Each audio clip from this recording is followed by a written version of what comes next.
Good evening and welcome to Turning Points. My name is KJ Sharp. I'm the CEO and Development Specialist for Sharp Turns and the World Stage Development Project. I'm sorry that my camera keeps going in and out. I don't know exactly what that is about, so please forgive me. I heard at a conference years ago that it is not the size of the dog in the fight, but the size of the fight in the dog. And I thought about that today. And I thought about the fact that people have told me for years and years and years that, Kim, you're a fighter, because of the things that I've gone through, because of the things that they see me go through. And mind you, I'm saying through, as in, you go through a door. Well, I've gone through some things and gotten to the other side of them. And I'm grateful for every time I get to the other side. As many of you know now, I'm dealing with a rare disease called neuromyelitis optica spectrum disorder. It is akin to multiple sclerosis, and it flipped my life upside down, quite frankly, in 5 months. It has flipped my life completely upside down, and I am learning to deal with the challenges that this disease presents on a regular basis. There's something I wanted to share with you today. This is our 13th turning point, and I don't know in the end what I'll be titling this, but I just wanted to say, keep fighting, whatever it is that you're dealing with. You may be dealing with a big dog. Neuromyelitis optica is a big dog. It's a big deal. It affects 1 in 100,000 people in the world. 1 in every 100,000. Let me be clear about that. And I got lucky. I don't know how my ticket got pulled. And did I ask God why? Eventually, yes, I did. I was like, why me?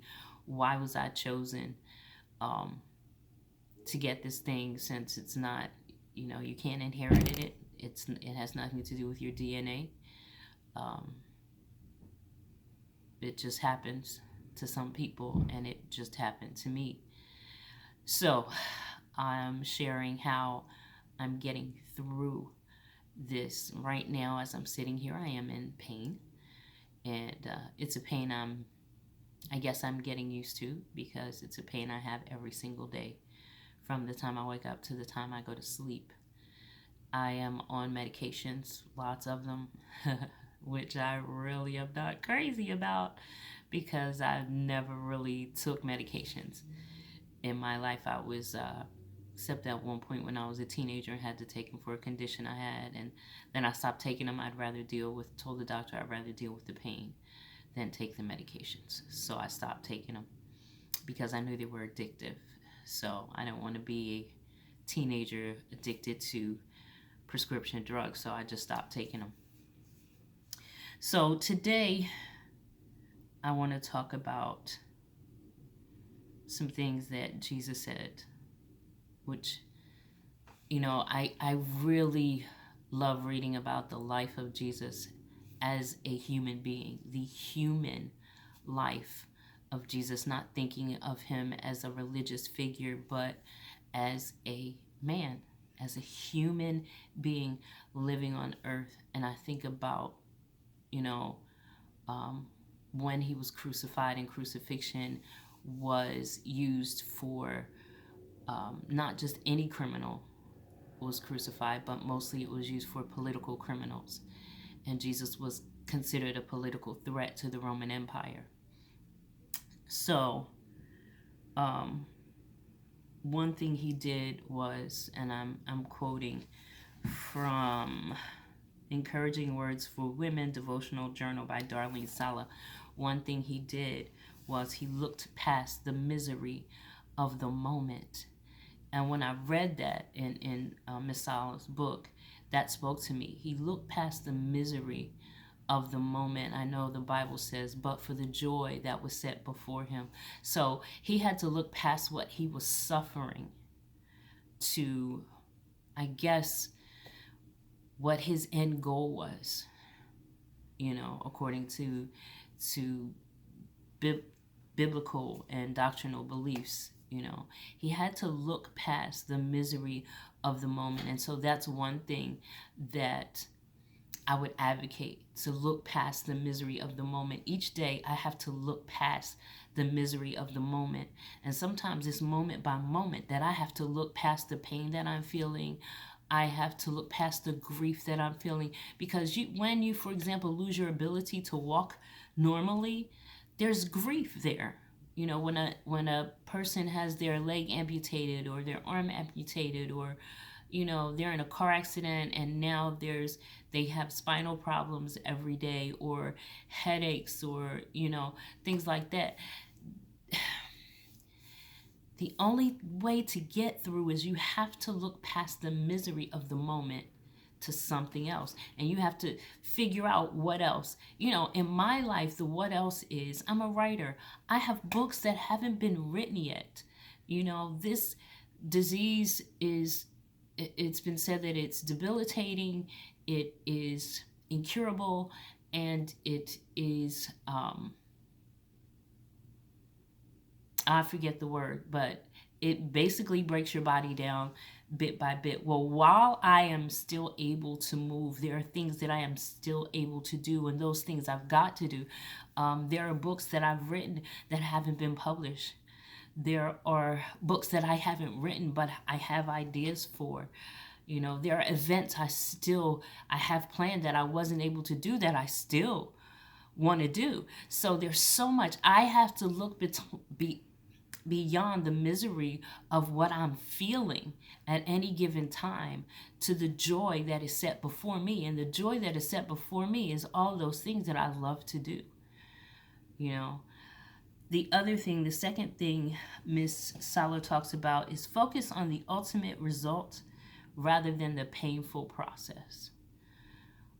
I am learning to walk again, and it is a painful process. My legs don't feel like normal legs. Sometimes most times it feels like I'm walking on wooden sticks, like I have peg legs, because of how the nerves are set up. Neuromyelitis optica, there's nerve damage. The communication between the spine and the brain is not happening normally. Lesions have developed on my spine that makes it difficult for my body to get the signals it needs to move in the way it needs to move. And then I have to move so that I don't stiffen up, because I'm naturally stiff now. It is challenging to walk. However, I focus on the ultimate result, and my ultimate result is to be able to walk normally again. And so when I'm walking, I don't focus on the pain. I focus on one step in front of the other. Like, you see, one of my favorite movies was the what's the movie with the abominable snowman and the song "Put one foot in front of the other"? Yeah, that's me now. I am the abominable, and I just put one foot in front of the other. I focus on walking rather than on the pain I feel. And when it gets too hard, then I rest. And I try again another day, or a few moments later, I get my rest and I try it again, because my focus is to walk again normally. So it's focusing on the desired outcome. What is it that I want?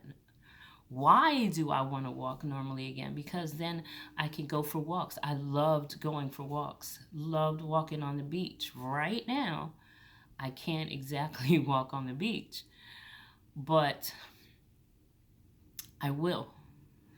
And so I focus on what I want. I focus on the end result. I'm grateful for every new day. And that's the third thing I would say, which is really the first thing. That I am grateful for every new day that I am able to get up. This disease had me in a place where I couldn't get up. I couldn't get out of the bed by myself. I couldn't wash myself. I could feed myself, but I couldn't sit up by myself. I could not stand at all. You know, I could not lay on my side.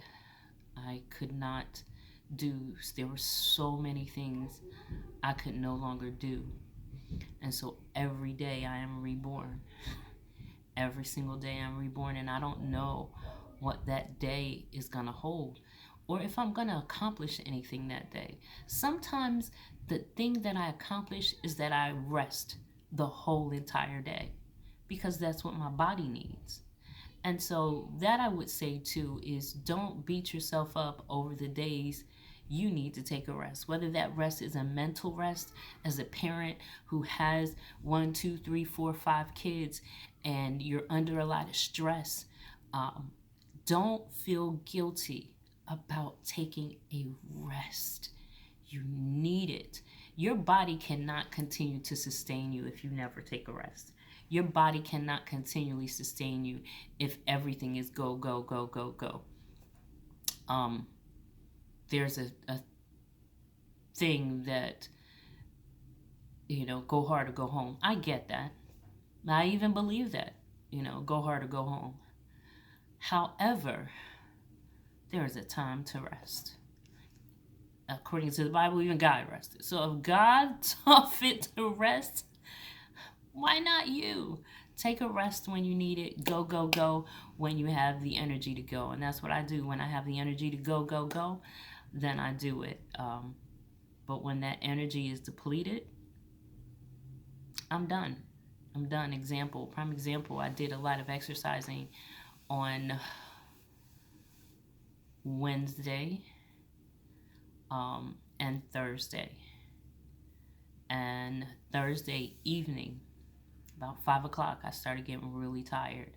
By 7 o'clock, out like a light. And stayed asleep till 1 o'clock in the morning, got up, went to the bathroom, went back to bed, woke up maybe 7:30, 8 o'clock, did my devotional, did some reading, did some exercises, ate, sat down, and was asleep. And didn't wake up till well after 3 o'clock. I think I fell asleep about 10 a.m. Didn't wake up till 3 o'clock p.m. because my body now just pretty much tells me what to do. When my body says enough, then it's enough and I've got to rest. So, number 1, look past the misery of the moment. Believe it or not, it's only a moment. It may be a long moment, but it's only a moment. And you can only live one moment at a time anyway. So look past the misery of the moment. Number 2, focus on the ultimate result, the desired income, rather than the painful process. And number 3, get your rest when you need it. Stop when you need to. There is no sin.